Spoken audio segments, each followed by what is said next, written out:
arbre. Chaque homme, chaque fils qui vient à Dieu doit passer par cette heure de test.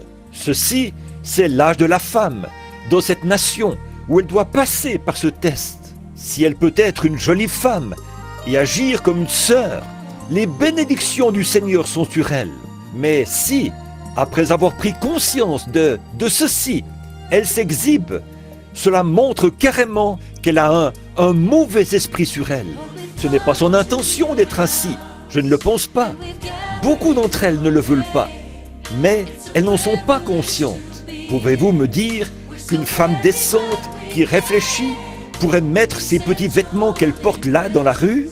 J'ai 2 filles qui sont jeunes, qui sont assises là. Je ne sais pas ce qu'elles vont devenir. Je prie simplement pour elles. Les enfants aujourd'hui, vous ne pouvez pas savoir. Je ne sais pas. Elles ne sont pas immunisées contre cela. Elles doivent se tenir debout sur leurs 2 pieds devant Jésus-Christ et répondre pour elles-mêmes.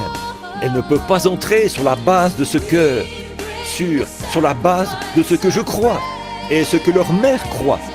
Je ne sais pas ce qu'elles font, mais en fait, je crois qu'en cette heure-ci, si ces filles allaient dans la rue en portant ce genre de vêtements et qu'un homme les injurie avec ce genre de vêtements, je ne crois pas, si j'en avais l'occasion, que je pourrais même condamner cet homme. C'est vrai, je condamnerais les filles. Elles n'avaient rien à faire ça. Écoutez, si un homme pense, et on enseigne ça, que l'homme n'est rien de plus qu'un animal, il vient de la race animale. Et alors, regardez, vous le mettez là quelque part comme... Vous emmenez le chien vers la petite femelle à certains moments. Il franchira des clôtures et tout, parce que la petite femelle est dans cette condition-là. Les cochons, les vaches, tous les autres animaux. Et si nous faisons partie de la vie animale, en fait, nous en faisons partie, la partie physique.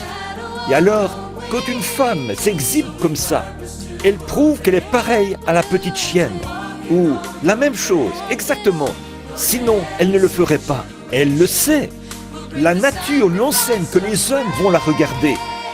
Or, la Bible déclare, quiconque regarde une femme pour la convoiter a déjà commis un adultère avec elle dans son cœur. C'est une mise à l'épreuve. Et le diable rend ces femmes jolies, il les déshabille et les met là pour vous mettre à l'épreuve. Vous les hommes, tournez la tête, soyez des fils de Dieu. Vous les femmes, habillez-vous comme des filles de Dieu. Faites en sorte de n'avoir pas à répondre d'adultère en ce jour-là.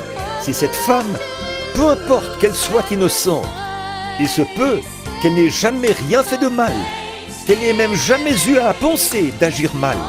Mais quand ce pécheur qui a regardé la forme gracieuse de cette femme, sachant qu'elle est un mâle, et le sexe féminin est dans les glandes de l'un d'eux, et le sexe masculin dans les glandes de l'autre, et que ce pécheur va devoir répondre de ça au jour du jugement, qui l'a fait? Qui est coupable? Pas lui, vous. Voilà, c'est immoral. Regardez cette nation. Autrefois, quand il y avait les robes à la hauteur du genou que les femmes portaient, on devait les faire venir de Paris. Aujourd'hui, Paris les fait venir d'ici. C'est tellement souillé que Paris n'arrive plus à suivre. C'est vrai, tout. Pourquoi? Pour avoir rejeté l'évangile. Pourquoi? Paris ne l'avait pas, elle est catholique à 100%. Les protestants ne peuvent même pas y aller. Regardez Billy Graham. Je pense qu'il n'y a pas plus de 600 chrétiens dans tout Paris, sur des millions. 600 chrétiens, des protestants. Il ne s'agit pas de gens remplis du Saint-Esprit. C'est uniquement des protestants. Ils sont 600 sur des millions de millions. Ils n'ont pas eu l'occasion de le rejeter.